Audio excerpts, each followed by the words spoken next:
Hello friends, welcome on target RBI YouTube channel. और अभी मैं आई एग्ज़ाम भी पे फुल टाइम पढ़ाता हूँ।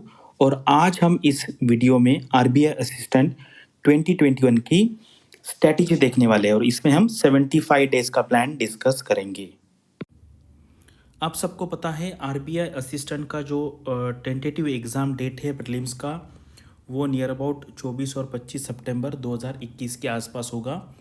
और आपको पता है अभी थोड़ा सा कोरोना का सिचुएशन नॉर्मल है, कुछ एग्ज़ाम्स होने चालू हो गए, लेकिन आगे जाके कुछ भी हो सकता है। लेकिन अगर एग्ज़ाम होगा तो लेटेस्ट पॉसिबल डेट ये है, तो आप इसके हिसाब से पढ़ाई चालू कर दीजिए। अगर आगे जाके एक्सटेंड होता है तो आपको एडिशनल डेज मिलेंगे, तो आप रिवीजन कर सकते हैं। लेकिन अभी के लिए तो आपको यही डेट सामने रखते हुए आपका प्रिपरेशन चालू कर देना चाहिए। तो ये है जुलाई महीने का कैलेंडर। और जब मैं पढ़ाई करता था खुद, तो मैं इसी टाइप से डेज़ लिखता था। और आप में से भी कुछ स्टूडेंट ऐसे होंगे कि इस टाइप का टाइम टेबल बनाते हैं। तो आज है 9 जुलाई, तो आपको ऐसे रिवर्स ऑर्डर में लिखना है। जैसे मैं आपको बताता हूँ यहाँ पे मैंने क्या किया है। यहाँ पे देखिए, अगर आप देखेंगे यहाँ पर, तो सितंबर है आपका 2021 का, तो वो है आपका एग्ज़ाम डेट। यहाँ पे हो सकता है, यहाँ पे हो सकता है, या फिर यहाँ पे हो सकता है। तो इसलिए मैंने ये जो डेट्स है इसको रिवर्स ऑर्डर में लिखा है। तो अभी 9 जुलाई से लेकर अगर आप 23 सितंबर तक देखेंगे, तो रिवर्स ऑर्डर में अगर आप लिखेंगे तो आपको पता चलेगा कि डेज़ कितने बाकी है। तो इससे क्या होता है ना, आप हर बार अलर्ट रहोगे कि अरे 75 डेज़ बाकी है, उसके बाद 50 दिन है, 40 दिन है, 10 दिन है। तो इसके हिसाब से फिर आपका जो पढ़ाई है वो उसमें थोड़ा सीरियसनेस आ जाता है। तो इसलिए कभी भी ऐसा टाइम टेबल आपको 3 महीने का है, तो वहाँ पे आपके जहाँ पर आप पढ़ाई कर रहे हैं वहाँ पे आपको बोर्ड पे लगाना है या वॉल पे लगा देना है। तो इससे आपको अंदाज़ा रहेगा कि कितने दिन आपके पास है। तो अभी मैंने आपको बताया कि ये 3 दिन में से कोई भी एक दिन एग्ज़ाम हो सकता है। अगर ज़्यादा नंबर ऑफ एप्लीकेशन हो गए तो 2 या 3 दिन में भी एग्ज़ाम हो सकता है। तो इस तरीके का टाइम टेबल बनाइए, तो आप डेज ट्रैक कर सकते हो। तो अभी जो जो 75 डेज़ है उसमें मैं general awareness and computer include नहीं कर रहा हूँ। और ये बार बार मैं स्टूडेंट्स को बताता हूँ कि आपको जब कम डेज़ बचे हैं, 75 डेज़ कम ही मैं इसको कंसिडर करूँगा, तब आपको मेंस के बारे में नहीं सोचना है।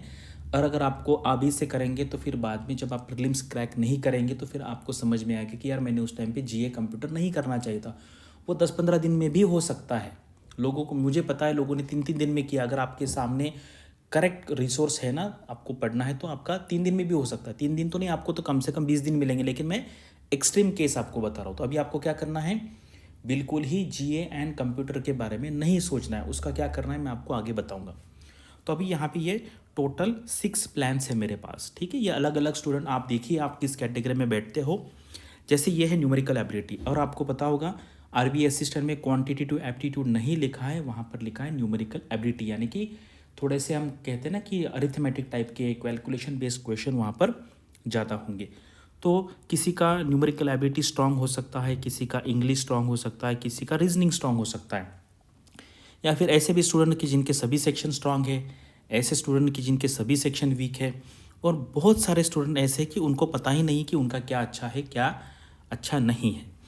तो अभी अगर आपका न्यूमेरिकल एबिलिटी स्ट्रांग है, तो हमने क्या, अभी हम क्या देख रहे हैं, हम देख रहे हैं 75 डे का हमें प्लान करना है। तो उसमें मैंने अभी डेज से इसको डिवाइड किया है, इतने डेज आपको ये करना है। तो आप इसको आवरली में भी कंसिडर कर सकते हो, ठीक है। तो ये डेज के हिसाब से कैलकुलेशन कर रहा हूँ। अगर आप दिन में मान लो 7.5 घंटे प्रिपरेशन कर रहे हैं, तो उस हिसाब से भी आप डिवीजन कर सकते हो, ठीक है। तो अभी मेरा कैलकुलेशन डेज के हिसाब से है, आपको आपके हिसाब से उसका अगर आवरली करना है तो आवरली में भी कैलकुलेट कर सकते हैं। तो मैं यहाँ पर ये बता रहा हूँ कि अगर आपका एनए स्ट्रांग है तो आपको न्यूमेरिकल एबिलिटी को देने हैं 20 दिन, ठीक है। अभी इसमें दो दो पॉसिबिलिटीज़ यहाँ पर बनती है। अगर मान लो इसमें एनए स्ट्रांग है और इंग्लिश वीक है, तो फिर इंग्लिश को 30 दीजिए। एनए स्ट्रांग है, रीजनिंग वीक है, तो रीजनिंग को दीजिए 30 दिन, और तो रिमेनिंग 25-25 दिन बच जाएंगे। तो ऐसे देने का है। तो सिमिलरली मैंने इंग्लिश जिसका स्ट्रांग है वहाँ पे 20 दिन दीजिए, रीजनिंग स्ट्रांग है तो 20 दिन दीजिए। और जिनको लगता है उनका सारे के सारे एरिया स्ट्रांग है, तो इक्वल डिस्ट्रीब्यूशन करना ही अच्छी स्ट्रैटेजी रहेगी। और सभी वीक है उस केस में भी इक्वल स्ट्रैटेजी आप रख सकते हो। अभी देखिए ऐसे स्टूडेंट है जिनको पता नहीं है, तो उनको क्या करना है मैं आपको बताता हूँ। तो आपको क्या करना है, गिव 3 मॉक टेस्ट देना है। Any previous years memory based papers, कोई भी क्लरिकल लेवल के ले लो, जैसे आरबीआई असिस्टेंट वो भी ले सकते हैं प्रीवियस ईयर के प्रीलिम्स के, एसबीआई क्लर्क ले सकते हो, उसके बाद आईबीपीएस क्लर्क प्रीलिम ले सकते हो, आरआरबी क्लर्क प्रीलिम ले सकते हो। कोई भी क्लर्क लेवल के देखो, वहाँ पे पेपर दीजिए एंड उसके बाद आप डिसाइड कर सकते हो। और स्ट्रॉन्ग मतलब क्या है, उसमें 90% से ज़्यादा मार्क्स मिलते हैं तो स्ट्रॉन्ग कहेंगे। तो जो लोग ऐसे हैं जिनको पता नहीं है, वो इस मेथड से आप अपना डिसाइड करोगे सॉरी। और ये करने के लिए ज़्यादा टाइम मत दो, ठीक है। कम टाइम में 1 या 2 दिन में डिसाइड होना चाहिए कि आपका स्ट्रॉन्ग क्या है, वीक क्या है। तो यहाँ पर मैंने आपको ये बताया कि जो डेज अवेलेबल है उसका डिस्ट्रीब्यूशन करना है। तो आप अपने हिसाब से आवरली है तो आवरली में कर लीजिए, बस ये है अवेलेबल टाइम का डिस्ट्रीब्यूशन करना है, ठीक है, इसके बेसिस पे।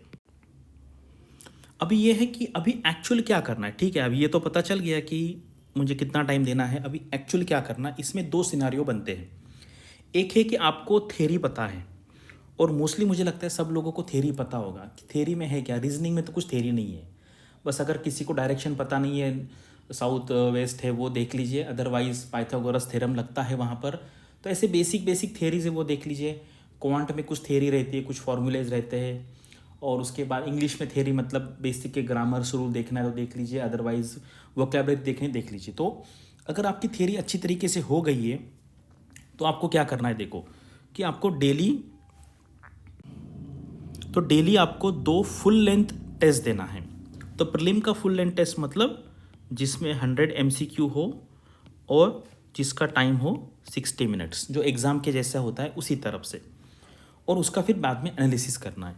तो 1 घंटे का हो गया आपका टेस्ट और 2 घंटे हो गया एनालिसिस। तो टोटल एक टेस्ट को लगेगा आपको 3 आवर्स और दूसरे टेस्ट को लगेगा 3 आवर्स।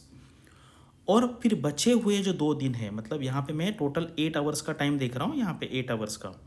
तो फिर उसमें 2 घंटे जो है वो क्या करना है, रिवीजन करना है। रिवीजन मतलब क्या है, जैसे मान लो कि ये 2 टेस्ट देगी आपने और आपको परमिटेशन कॉम्बिनेशन के क्वेश्चन आए नहीं, या फिर आपको पाइप्स एंड सिस्टम के क्वेश्चन आए नहीं। उसमें आता है, सब कुछ आता है, न्यूमेरिकल एबिलिटी भी दिया है तो कुछ भी आ सकता है। जैसे मान लो आपको टाइम डिस्टेंस के क्वेश्चन आए नहीं दोनों टेस्ट में, तो वहाँ पे जाके उसकी थियरी देखनी है। तो ये 2 घंटे उस लिए रिवीजन के लिए। अभी जैसे मान लो कि आपने थियरी कंप्लीट नहीं की है, ठीक है, तो उस केस में फिर मैं 3 घंटे डिवोट करूँगा कि थियरी पढ़ने के लिए, ठीक है। एवरी 3 घंटे तो आप 1 hour maths, 1 hour English, 1 hour numerical ability, maths English reasoning, इस तरीके से दे सकते हो। और यहाँ पे आपको एक फुल लेंथ टेस्ट देना है, पढ़ाई हो या ना हो, कुछ चैप्टर नहीं हो, लेकिन फुल लेंथ टेस्ट देना है, उसका एनालिसिस करना है। तो एनालिसिस के लिए हो गया 1+2, टोटल 3 घंटे हो गए। एंड फिर इसमें 2 घंटे रिवीजन के लिए, जो नहीं आता है वो जाके देखने का है, ठीक है। तो अभी ये खुद को करना है। कुछ स्टूडेंट ऐसे हैं कि जिनको हम कहते हैं ना कि कुछ थोड़ा सा और इनपुट देने की ज़रूरत है, तो उसके लिए फिर मैंने अभी रिसेंटली ही एक आई एग्ज़ाम भी ज्वाइन किया है। अभी ये चैनल आप देख रहे, तो यहाँ पर हमने काफ़ी अच्छी तरीके से कोर्स डिज़ाइन किया। वहाँ पे बहुत सारे क्वेश्चंस है, बहुत सारे आप कहते हैं मॉक टेस्ट भी है एग्ज़ाम लेवल के हिसाब से। फिर मैंने इसमें कुछ थोड़ा सा रिस्ट्रक्चरिंग भी किया है। कुछ टेस्ट हम इजी लेवल के लेके आएंगे, कुछ मॉडरेट लाएंगे, कुछ डिफ़िकल्ट लाएंगे। तो आपको एग्ज़ाम में कुछ भी पेपर आने दो। अभी अगर लास्ट ईयर देखेंगे तो पेपर बहुत ईजी आया था, 95 के आसपास कट ऑफ गया था। अगले टाइम डिफ़िकल्ट भी आ सकता है, मॉडरेट भी आ सकता है। तो हमें सब टाइप की प्रैक्टिस करना ज़रूरी है। तो अभी मैं जो चीज़ बता रहा था आपको कि focus on numerical ability, English and reasoning, अभी बस इतना ही करना है। जीए एंड कंप्यूटर भूल जाइए, ठीक है। अगर आपको पास होना है तो भूल जाइए, अदरवाइज प्रीलिम पास नहीं होंगे तो उस नॉलेज का कोई फ़ायदा नहीं है। Do it thoroughly so that ना mains level study should be completed before phase 1। तो ये एनए, न्यूमेरिकल एबिलिटी, इंग्लिश और रीजनिंग ऐसा करना है ना कि प्रीलिम्स मेंस का सारा हो जाए, ठीक है। क्योंकि फिर बाद वाला टाइम में हमें जीए एंड कंप्यूटर करेंगे। After phase 1 you have to focus on GA plus computer and revision of ये तीनों सब्जेक्ट का आप रिविजन करेंगे। डोंट फॉरगेट दिस एडवाइस, ठीक है। लास्ट ईयर हज़ारों लोगों ने ये फॉलो नहीं किया था, नहीं सुना था, फिर वो फेल हो गए प्रीलिम्स में। फिर उन्होंने कहा कि सर हमने सुनना चाहिए था, 0.25 से गया, 0.5 से गया। तो इसलिए जीए एंड कंप्यूटर में अभी टाइम वेस्ट मत कीजिए, ठीक है। तो ये स्ट्रैटेजी आपको डेफिनेटली फॉलो करना है। तो ये है हमारे लास्ट ईयर के जो कट ऑफ्स है वो यहाँ पर आप देख सकते हैं। तो ये लेफ्ट साइड में जो है वो प्रीलिम्स के कट ऑफ है, अगर आप देखेंगे तो देखिए मैक्सिमम 90 के ऊपर है। बस एक गुवाहाटी ऑफिस है जहाँ पे थोड़ा सा कम था, एंड मुंबई में कम था क्योंकि वहाँ पे वैकेंसीज बहुत ज़्यादा थी। उसके बाद राइट साइड में ये देखेंगे तो ये है मेंस के कट ऑफ, यानी कि एएसए लोग हैं, इनको एलपीटी में बुलाया गया था। एंड फाइनल जो कट ऑफ है तो ये आप यहाँ पे कॉलम में देख सकते हैं, और मैंने यहाँ पर मुंबई का जो ईडब्ल्यूएस है उसको ये स्क्वायर किया है, इसलिए किया है क्योंकि देखिए जिसके पास ईडब्ल्यूएस का सर्टिफिकेट था उसको काफ़ी मतलब अच्छा चांस मिला था आरबीआई में जाने का। तो आप भी अगर आपको आपके पास ईडब्ल्यूएस सर्टिफिकेट है या कोई भी सर्टिफिकेट है तो पहले से ही उसको रेडी करके रखिए, यानी कि जब एग्ज़ाम का फॉर्म भरना हो तो आपको कोई दिक्कत ना आए। तो ये एक पोल है जो मैंने मेरे फेसबुक पेज पे कंडक्ट किया था। तो मैंने क्वेश्चन पूछा था कि जो लोग मेंस अपीयर किए हैं, ओवरऑल कट ऑफ निकल गया है लेकिन सेक्शन कट ऑफ की वजह से रह गए, तो वहाँ पे सबसे ज़्यादा कंट्रीब्यूशन जीए का था। ठीक है, तो आप ऐसा ना सोचे कि जीए का प्रिपरेशन अभी से करना। ये कब चांस मिलेगा आपको, मेंस देने का चांस कब मिलेगा, जब आप प्रीलिम्स क्रैक करोगे। देखो ये कंप्यूटर में जितने लोगों को प्रॉब्लम नहीं है, रीजनिंग में भी इतने प्रॉब्लम नहीं था, इंग्लिश में भी नहीं था, क्वांट थोड़ा डिफिकल्ट था। तो अभी आपको क्या करना है, न्यूमेरिकल एबिलिटी अच्छा करना है, इंग्लिश अच्छा करना है, एंड रीजनिंग अच्छा करना, यानी कि प्रीलिम्स के बाद हमारा मैक्सिमम फोकस 90% जीए पे रहेगा, फिर बाद में कंप्यूटर पे रहेगा। तो ये एक स्ट्रैटेजी की बात है और ये जानना बहुत ज़रूरी है। लेकिन ये देख के अभी से जीए मत प्रिपेयर करने लगो, अदरवाइज फिर प्रीलिम पास ही नहीं करोगे तो मेंस में अपीयर होने का चांस नहीं मिलेगा। ये मैं बार बार इसलिए बता रहा हूँ क्योंकि मुझे कॉन्सिक्वेंसेस पता है क्या आगे हो रहा है लोगों का, अगर वो प्रीलिम्स के पहले अगर जीए कर रहे तो। अगर एक साल पहले प्रिपरेशन चालू करे तो ठीक है, लेकिन अब अभी जब हमारे पास बस 75 डेज बचे हैं तब जीए एंड कंप्यूटर करने में कोई पॉइंट नहीं है। तो अभी ये लास्ट जो रिक्रूटमेंट हुआ ना आरबीआई का, वो असिस्टेंट का वो हुआ था 926 पोस्ट के लिए, और वो 2019 का था। ठीक है, आप ईयर समझ लीजिए, अभी जो आएगा 2021 वाला आएगा। ठीक है, बीच में हुआ नहीं क्योंकि आपको पता है प्रोसेस काफ़ी डिले होती गई, कोरोना की वजह से कुछ कोर्ट केस भी चल रहा था। तो अभी जो एग्ज़ाम आएगा वो आरबीआई असिस्टेंट 2021 का होगा। वैकेंसीज मेरे हिसाब से 900 से 1000 के आसपास हो सकती है।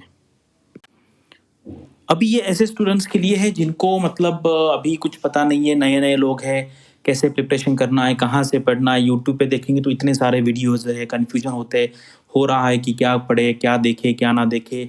उसके बाद हमें क्वेश्चन बैंक कहाँ से मिलेगी, अच्छी क्वेश्चन बैंक कहाँ से मिलेगी। तो ये इस आगे की कुछ स्लाइड्स ऐसे लोगों के हैं जिनको कुछ इनपुट चाहिए, कुछ हेल्प चाहिए। तो ये हमारा कोर्स है, मैं एग्ज़ाम भी पे, और मैं आपको ये एक्सप्लेन करूंगा कि ये कोर्स कैसा है। कोर्स स्ट्रक्चर अगर एक बार आप जान लेंगे ना तो आपको आसानी होगी।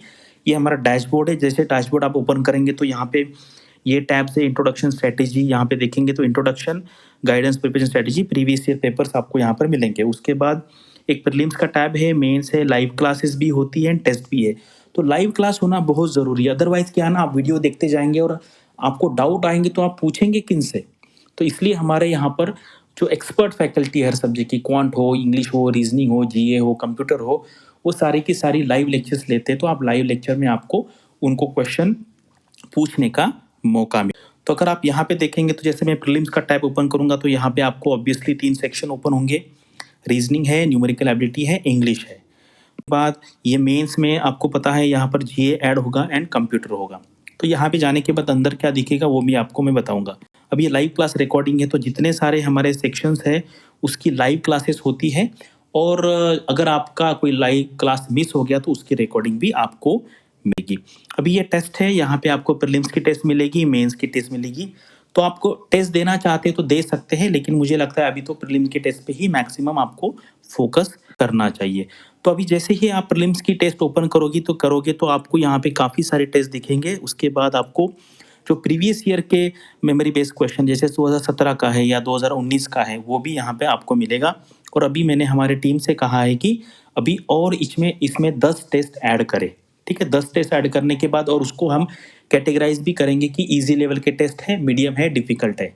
तो ये आपको समझना बहुत ज़रूरी है क्योंकि एग्ज़ाम में कैसा भी पेपर आ सकता है। अभी तक तो लास्ट ईयर बहुत इजी था, बहुत इजी मतलब देखो लोगों को कट ऑफ 96 जा रहा है, इसका मतलब है उन्होंने 100 अटेम्प्ट किए थे एंड एक दो गलत आ गए तो उतना आ गया। तो इस लेवल का पेपर आ गया तो भी हमें आना चाहिए, बहुत डिफिकल्ट पेपर आया तो भी हमें अटेम्प्ट करते आना चाहिए। तो ये है हमारा प्रीलिम्स का मॉक टेस्ट का स्ट्रक्चर, और बहुत सारे क्वेश्चन है। जैसे अभी ये है आपका मेंस का, तो मेंस के अभी इतने हमने पेपर रखे हैं, प्रीवियस ईयर के भी मेंस के पेपर आंसर दिए हैं, और अभी ये 7 है तो इसको हम बढ़ा के 10-15 के आसपास करेंगे। और अभी क्या है, जैसे मान लो अब ये न्यूमेरिकल एबिलिटी में जाएंगे अगर आप मान लो, और वहाँ पर ये मैं प्रीलिम्स का दिखा रहा हूँ, तो एवरेज में आपको ना हर टाइप के पहले वीडियो में एक्सप्लेन किया जाएगा कि इजी क्वेश्चन एक्सप्लेन किए जाएंगे, फिर मीडियम है, और काफ़ी सारे चैप्टर टेस्ट मिलेंगे आपको। तो मुझे लगता है 4-5 हज़ार क्वेश्चन तो डेफिनेटली हमारे यहाँ पे होंगे ही होंगे। तो ये मान लो आपका एवरेज टॉपिक था, ये प्रीलिम्स थे। अगर आप मेंस में जाएंगे ना तो वहाँ पे आपको हाई लेवल के वीडियोस भी मिलेंगे एंड टेस्ट भी मिलेंगे। तो आपको अगर आप प्रीलिम्स के टैब में जाएंगे मान लो क्वांट के, तो वहाँ पे आपको इजी एंड मीडियम लेवल के क्वेश्चन मिलेंगे, एंड मेंस के टैब में जाएंगे तो वहाँ पे हायर लेवल के मिलेंगे। तो ये इतना अच्छा डिज़ाइन किया हुआ कोर्स है। अगर आप वहाँ पे जाएंगे तो आपको थ्योरी वीडियोस भी मिलेंगे, बहुत सारे टेस्ट भी मिलेंगी, चैप्टर टेस्ट मिलेंगे। तो काफ़ी एक अच्छा डिज़ाइन किया हुआ कोर्स है। जिनको चाहिए कि उनको कुछ इनपुट चाहिए और एक ही जगह पे सब कुछ मिले, आपको इधर उधर ढूंढना ना पड़े, क्योंकि अभी 75 डेज बचे तो आपके पास टाइम नहीं है सर्च करने के लिए। ये था मेरे लिए, मेरे तरफ से आपके लिए 75 डेज प्लान। आपके अगर कुछ डाउट्स है तो आप यहाँ पे डिस्क्रिप्शन बॉक्स में मुझे पूछ सकते हैं, ठीक है। And thank you and all the best for your upcoming examination and your studies. और आरबीआई असिस्टेंट का नोटिफिकेशन जो है वो जुलाई एंड तक या फिर अगस्त के फर्स्ट वीक तक आने वाला है। दिस इज कन्फर्म, मतलब हम कहते हैं ना 99% कन्फर्म है। अगर कुछ कोरोना का स्पाइक होता है थर्ड वेव फोर्थ वेव का तो ही नहीं होगा, अदरवाइज ये फिक्स्ड है। इस मंथ में आरबीआई असिस्टेंट का नोटिफिकेशन आएगा, लेकिन तब तक ये आपका जो प्रीशियस टाइम है वेस्ट मत कीजिए, जल्दी से जल्दी पढ़ाई चालू कीजिए। अगर आपको हमारा कोर्स ज्वाइन करना है तो डिस्क्रिप्शन बॉक्स में मैंने लिंक दिया हुआ है, आप वहाँ से क्लिक करके कोर्स ज्वाइन कर सकते हैं। Once again thank you and all the best.